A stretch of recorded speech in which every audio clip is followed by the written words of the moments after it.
Ameerika Ühendriigid teevad rekordilise investeeringu, et taastada üks oma tähtsamaid raketitõrjevarusid. USA. Armee on andnud Lockheed Martinile lepingu, mille väärtus on kuni $58,6 miljardit, et toota Patrioti tõrjerakette kuni 2032 aastani. Teade tuleb ajal, mil on ilmunud teateid, et praeguse tempoga Iraani sõja jätkamiseks ei pruugi tõrjerakettidest piisata. Sõjad Iraanis ja Ukrainas on ammendanud USA varusid. Seetõttu plaanib Lockheed nüüd tootmist 3-kordistada aastaks 2030. Meiega liitub nüüd David DeRoche, Thayer Marshall Instituudi professor, et arutada teemat edasi.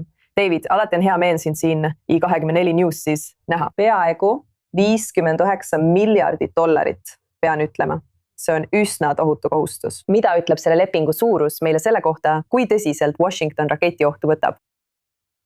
Ja, see on tõsine ja see on juba ammu vajalik olnud. Ja oluline on märkida, et Lockheed Martin toodab ainult ühte neist. USA kasutab 2 tüüpi Patriot rakette. Lockheed Martin toodab neist ainult ühte. TACE-2 Raytheon, Lockheed Martini raket, PAC-3. Sellel on inertne lõhkepea. See on tabamispõhine rakett, samas kui PAC-2L on lõhkelaenguga lõhkepea. See on juba ammu vajalik. Vaata, meil tuvastati tõrjerakettide puudujäägid kui oluline probleem kohe pärast Venemaa sissetungi Ukrainasse. Me nägime seda ka Saudi Araabia kampaania ajal huutide vastu algfaasis, kui huutid ja hiljem iraanlased ründasid Abqaiki. Et Saudi Araabial tekkisid probleemid omaenda raketivarude täiendamisega. Ja nüüd, kuna Venemaa on taas sõjateel, meie Euroopa partnerid mõistavad, et neil on äärmiselt suur puudujääk raketikaitsevõimekuses. Näiteks Ühendkuningriigil pole peaaegu üldse sellist võimekust. Nii et nõudlus on ülemaailmne. Ma pole veel maininudki Taiwani ega Koread. Nõudlus on ülemaailmne. Üle maailma on näha järsku kasvu ja see on juba ammu pidanud juhtuma. Ja isegi kui USA armee ei osta kõiki neid rakette endale, välisklientiidest pole puudust, kes tahavad neid rakette osta. Sa ütled, et see on juba ammu pidanud juhtuma. Miks me siis alles nüüd seda näeme? Kas see on peamiselt seotud nende raketitõrjerakettide asendamisega, mida on kasutatud Iraanis ja Ukrainas? Või on see seotud ka sellega, et valmistada USA'd ette palju pikemaks konfliktiperioodiks?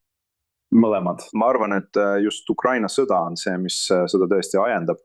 Toimus nihe, ma mõtlen, tõesti külma sõja lõpust kuni umbes 2022 aastani. 22.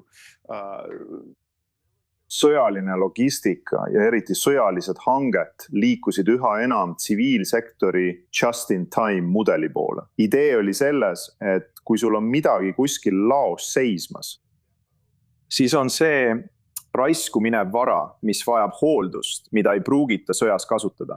Ja see on raha raiskamine ja et sa võid loota ülemaailmsetele tarneahelatele, et toota asju. Ja need jõuavad kohale just enne, kui neid vajad, ning sul on vaja ainult oma esmaseid lahinguvarusid. Aga pärast seda, kui Putin alustas oma sissetungi Ida-Ukrainasse 2022 aastal, said NATO partnerid aru, et sa ei saa lihtsalt improviseerida kaitsetööstusbaasi.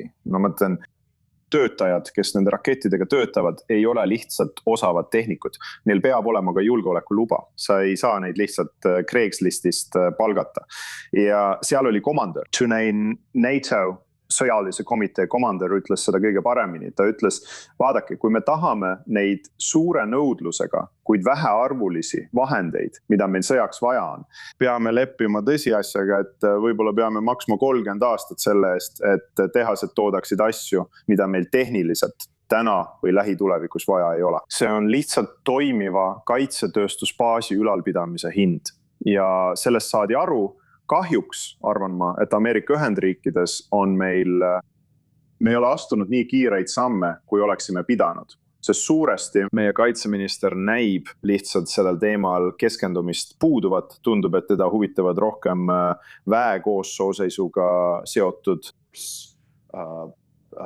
kaalutlused ja värbamispoliitikad ning muud sellised asjad, selle asemel, et tegeleda keeruliste küsimustega nagu kaitsetööstuse reformimine. Nii et ma arvan, et see on juba ammu pidanud juhtuma ja ausalt öeldes arvan, et Lockheed Martin teadis, et see tuleb. Ma arvan, et see leping võib olla üks väheseid valitsuse lepinguid, mis on tegelikult täidetud enne tähtaega. Ma arvan, et nad on tegelikult juba varem tootmisvõimsust suurendanud, oodates seda lepingut. See on ilmselgelt vajalik, aga mida see praegu tegelikult tähendab?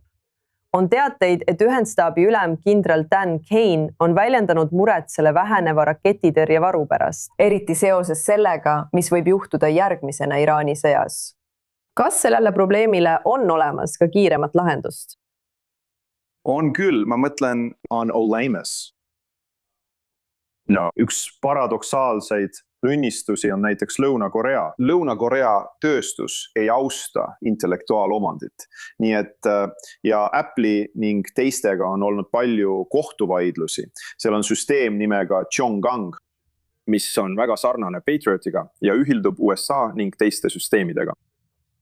Araabia Ühendemiraadid on selle näiteks ostnud ja on ka teisi riike, kes toodavad püüdureid, mis ei ole nii usaldusväärsed kui Patriot. Loomulikult Iisrael ja ma üks leebe noomitus teie kuulajatele. Iisrael on patriotid 30 aastat maha teinud. Peamiselt selleks, et saada USA-lt rahastust oma enda süsteemi arendamiseks. Selle asemel, et öelda, et me lihtsalt anname teile Patriotid. Aga Iisrael, teate küll, nii palju, kui nad suudavad rohkem toota, täidavad nad seda lünka. Ja loomulikult laiendatakse Patrioti litsentsimist. Tõenäoliselt PAK 2 ja PAK 3 meie Euroopa partnerite ja isegi Ukraina seas. Nii et see ei lahene kohe. Mõnes kohas tuleb tõenäoliselt riskiga leppida, ilmselt Ida-Aasias. Aga ma arvan, et see on ületatav.